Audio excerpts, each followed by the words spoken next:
दोस्तों, बहुत समय पहले की बात है। एक बार एक दुखी व्यक्ति एक बौद्ध भिक्षु के पास आता है और कहता है कि मैं अपने जीवन से बहुत ही ज़्यादा दुखी हूँ। मैं अपनी पत्नी, अपने बच्चे, अपने परिवार को भी खुश नहीं रख सकता। मैं स्वयं के लिए भी कुछ नहीं कर पा रहा हूँ। कभी कभी तो मुझे अपने जीवन को समाप्त कर लेने के भी विचार आते रहते हैं। आप इतने ज्ञानी हैं, इतनी साधनाएं करते हैं, क्या आप मुझे कोई ऐसा रास्ता बता सकते हैं जिस पर चलकर मैं अपने बुरे हालातों से बाहर आ सकूं? मेरा बहुत ही बुरा समय चल रहा है। मैं 2 वक्त के खाने का भी इंतजाम करने के लिए मेरे से मुश्किल होता जा रहा है। अब आप ही बताइए कि इतने कठिन समय में मैं आखिर जिंदा भी रहूं तो किस उम्मीद में रहूं? कैसे मैं अपने परिवार को खुश रखूं? आपसे विनती है कि कोई साधारण सा तरीका बताने का कृपा करें ताकि मैं आसानी से समझ सकूं, क्योंकि मैं बहुत ज़्यादा पढ़ा लिखा, बुद्धिमान और ज्ञानी नहीं हूँ। अगर आप बड़ी बड़ी ज्ञान की बातें करेंगे तो शायद मैं कभी भी उन्हें समझ ही नहीं पाऊँगा। यह सुनकर बौद्ध भिक्षु मुस्कुराते हुए कहते हैं कि तुम एक काम कर सकते हो। फिर बौद्ध भिक्षु ने सामने की ओर इशारा करते हुए कहा कि उस ऊंची पहाड़ की चोटी पर एक बौद्ध मठ है। उस मठ के पास एक चींटियों का घर है जहाँ पर कि लाखों चींटियाँ रहती है। तुम्हें सुनने में बड़ा ही अजीब लगेगा, लेकिन वह चींटियाँ उस मठ की जमीन को बहुत ही ज़्यादा खराब कर देती है।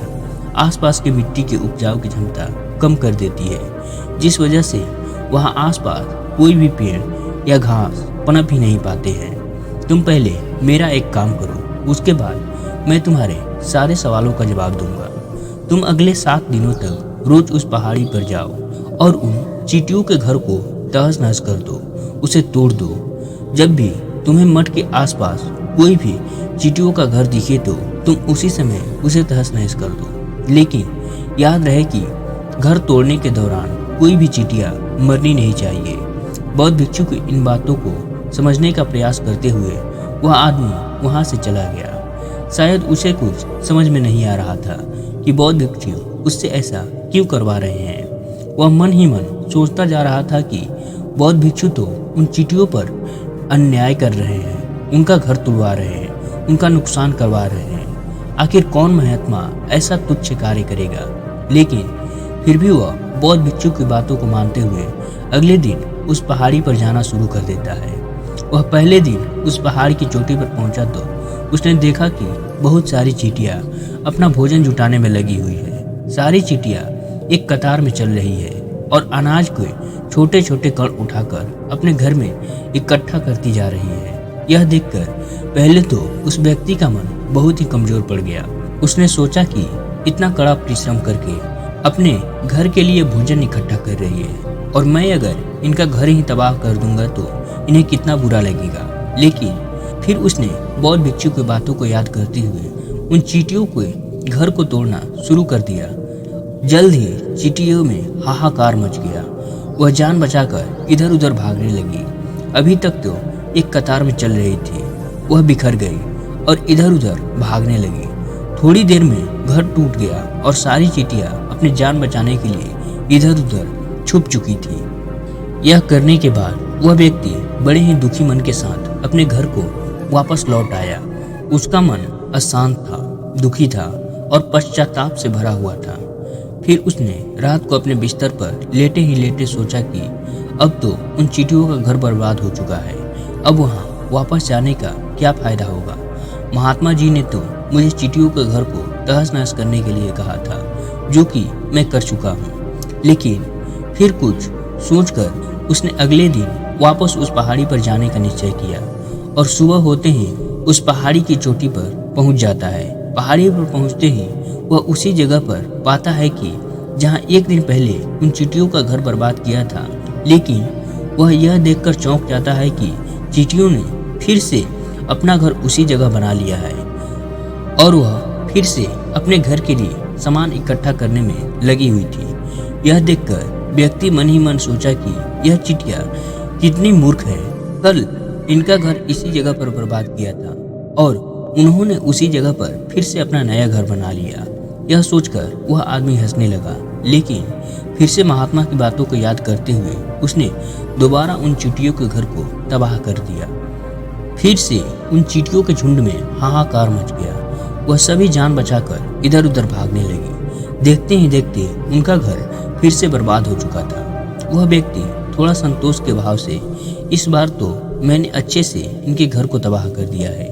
अब तो यह चींटियां अपना घर वहां नहीं बना पाएंगी। इसलिए जाने से पहले उसने उस घर पर ठंडा पानी भी डाल दिया था, ताकि चींटियां उस जगह पर अपना घर नहीं बना सके। और इस तरह से वह अपना कार्य पूरा करके वह व्यक्ति वापस अपने घर को लौट आता है। आज रात को बिस्तर पर लेटे लेटे वह व्यक्ति फिर से यही सोच रहा था कि क्या महात्मा यह सही काम करवा रहे हैं? क्या किसी के घर को बर्बाद करवाना किसी सिद्ध पुरुष को शोभा देता है? क्या होगा अगर वो कोई महात्मा कोई सिद्ध पुरुष ना हो? कहीं वह मुझे मूर्ख तो नहीं बना रहे हैं? लेकिन फिर उसने निश्चय किया कि पहले मैं अपने काम पूरा कर लेता हूँ, उसके बाद ही पता चलेगा कि वह महात्मा मुझसे ऐसा क्यों करवा रहे हैं। और कोई भी सिद्ध पुरुष यह नहीं कराएगा, और वह कोई सिद्ध पुरुष है भी या नहीं। और यही सोचकर वह व्यक्ति रात को सो जाता है। अगले दिन सुबह उठकर वह व्यक्ति फिर से उसी पहाड़ी की तरफ चला जाता है। पहाड़ी के ऊपर पहुंचकर उसी जगह पर जाता है जहां पर उन चींटियों के घर को तोड़कर उस पर ठंडा पानी डाल दिया था। और वह यह देखकर खुश हो जाता है कि वहां पर कोई घर नहीं था। सारी चींटियां वहां से भाग चुकी थी। उसने सोचा कि अब मैं रोज रोज आने का मतलब क्या है, क्योंकि चींटियों ने तो अपना स्थान छोड़कर जा चुकी है। लेकिन बौद्ध भिक्षु ने मुझे 7 दिनों तक रोज आने के लिए कहा था, और आज तो बस तीसरा दिन ही है। बाकी 4 दिनों तक यहाँ आने का क्या फायदा होगा? यही सोचकर उसने निर्णय किया कि यहाँ से वह सीधा उन बौद्ध भिक्षु के पास जाएगा और वहाँ पहुँचकर उन्हें सारी कहानी बता देगा। जब वह वापस मुड़कर पहाड़ी की बौद्ध भिक्षु कुटिया की तरफ जाने लगा, तभी अचानक उसकी नज़र एक और घर पर पड़ी, जो कि उन चींटियों ने बनाया हुआ था। मतलब कि उस घर को उन्हीं चींटियों ने बनाया था, और अब वह चींटियां नए घर में वास कर चुकी थी। यह नया घर पुराने घर से थोड़ी ही दूरी पर था। जब उस व्यक्ति की नज़र उस घर पर पड़ी तो उसने सोचा कि शायद महात्मा को पता था कि यह चींटियां घर टूटने के बाद मठ के आसपास ही दूसरा घर बना लेंगी। इसलिए उन्होंने मुझे 7 दिनों तक लगातार आने के लिए यहाँ कहा था। यही सोचकर वह उन चींटियों का नया घर भी तोड़ने के लिए पहुँच जाता है। जब वह वहाँ पहुँच जाता है तो चींटियां उसी तरह से अपने काम में लगी हुई थी।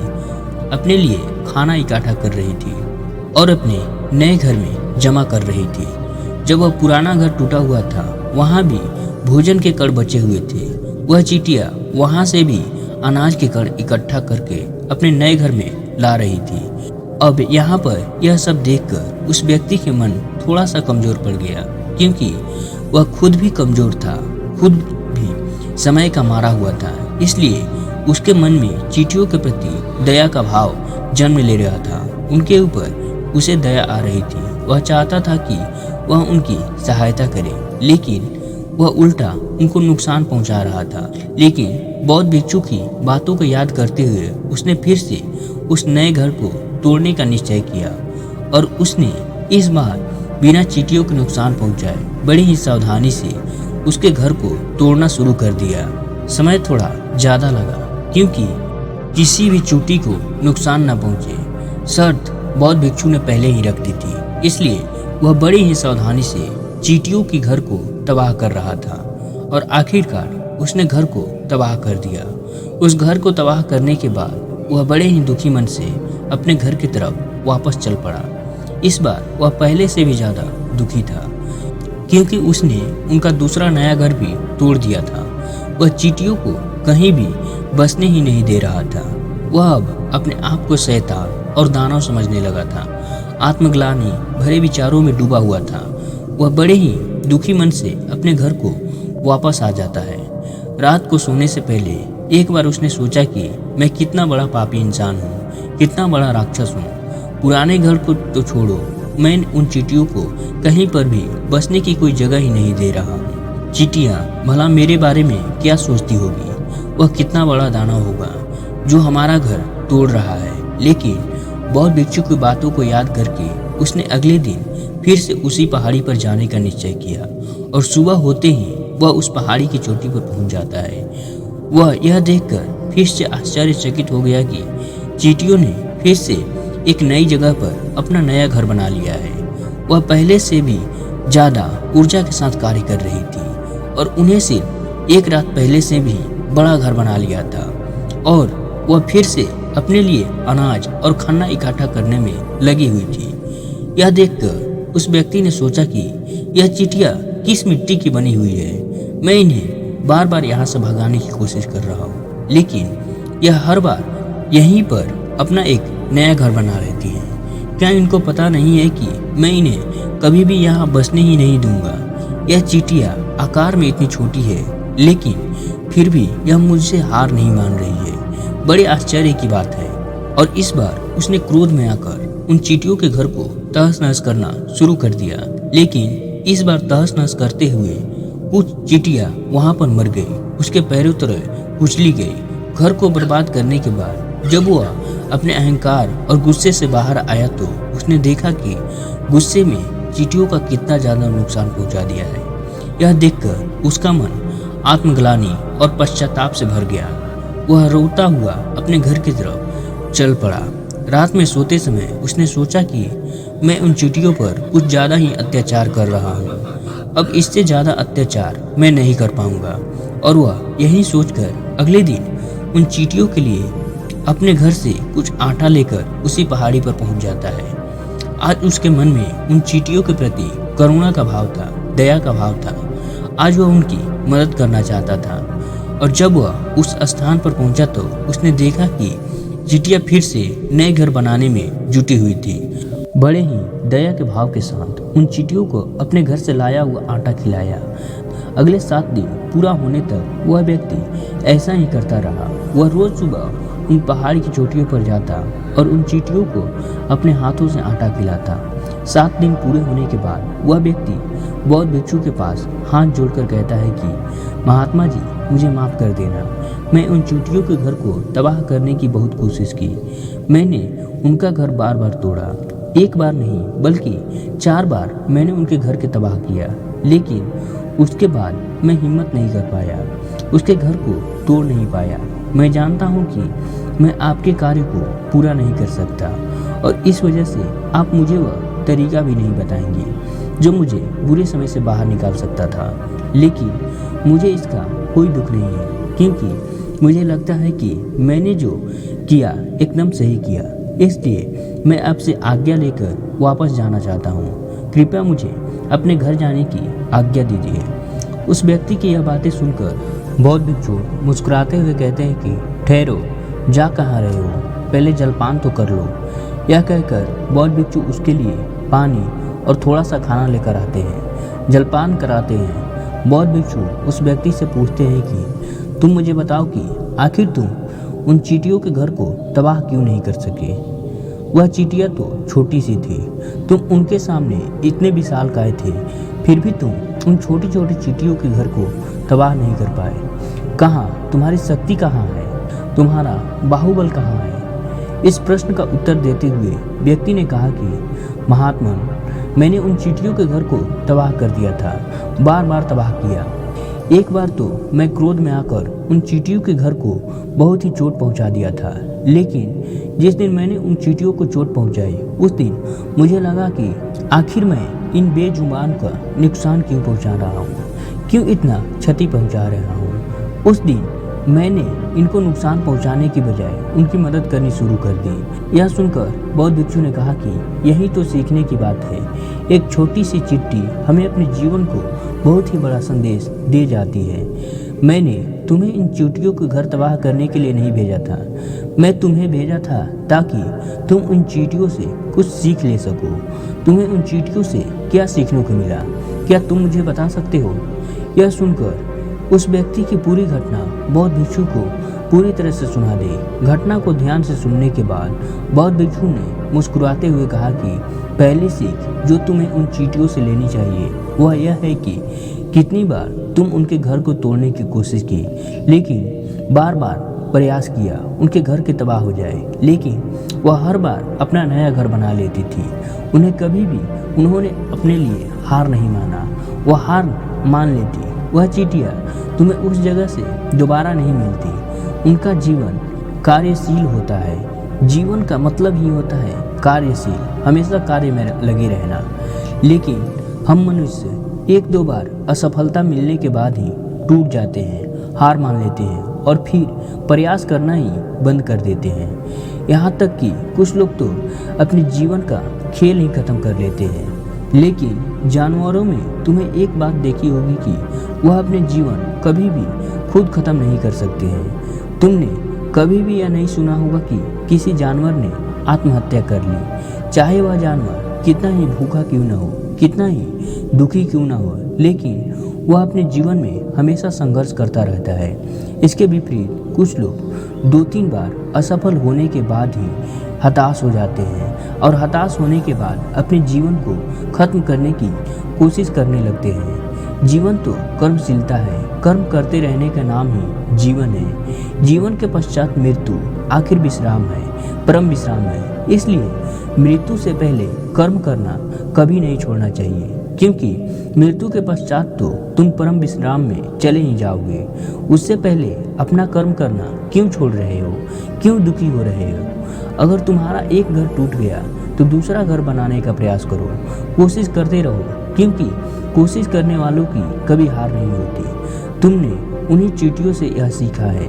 यह चींटियाँ देखने में कितनी छोटी हैं, लेकिन उनका मन तुम्हारे मन से इतना ज़्यादा मजबूत क्यों है, इतना ज़्यादा विशाल है, इतना ज़्यादा दृढ़ संकल्पित है कि कई बार घर टूटने के बाद उन्होंने कभी भी हार नहीं मानी। दूसरी सीख यह है कि जब हमारे जीवन में बुरा समय आता है तो हमें लगने लगता है कि यह बुरा समय कभी नहीं जाएगा, यह समय मेरे जीवन को बर्बाद कर देगा, मुझे आगे नहीं बढ़ने देगा। और इन्हीं ख्यालों से, इन्हीं विचारों से, जिनकी असलियत में कोई अस्तित्व नहीं होती, वह सिर्फ नकारात्मक विचार है, और यही विचार हमारे मन को दुखी करने लगता है और इसलिए हम प्रयास करना ही छोड़ देते हैं। लेकिन तुम खुद सोचो कि बार बार प्रकृति हमें नुकसान पहुंचाएगी, क्षति पहुंचाएगी, लेकिन कब तक पहुंचाएगी? यदि हम बार बार उठकर फिर से नया प्रयास करेंगे तो प्रकृति भी हमारे सामने घुटने टेक ही देगी, और वह भी एक दिन हमारे ऊपर मेहरबान जरूर हो जाएगी, दयावान जरूर हो जाएगी। वह हमें सब कुछ देने लग जाएगी जिसके हमने कभी भी कामना की थी।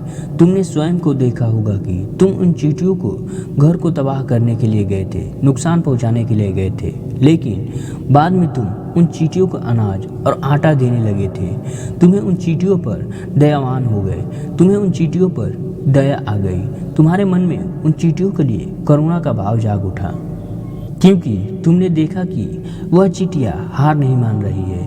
इसी वजह से अगर तुम अपने जीवन में कभी भी हार नहीं मानोगे तो एक ना एक दिन यह प्रकृति तुम्हें वह सब कुछ देगी जो तुम अपने जीवन में पाना चाहते हो। इसलिए यह 2 सीख हमेशा याद रखनी चाहिए। जीवन हमेशा कर्मशील होते रहने का नाम है, और दूसरी, एक ना एक दिन प्रकृति तुम्हारे अच्छे कर्मों का फल जरूर ही अच्छा देगी।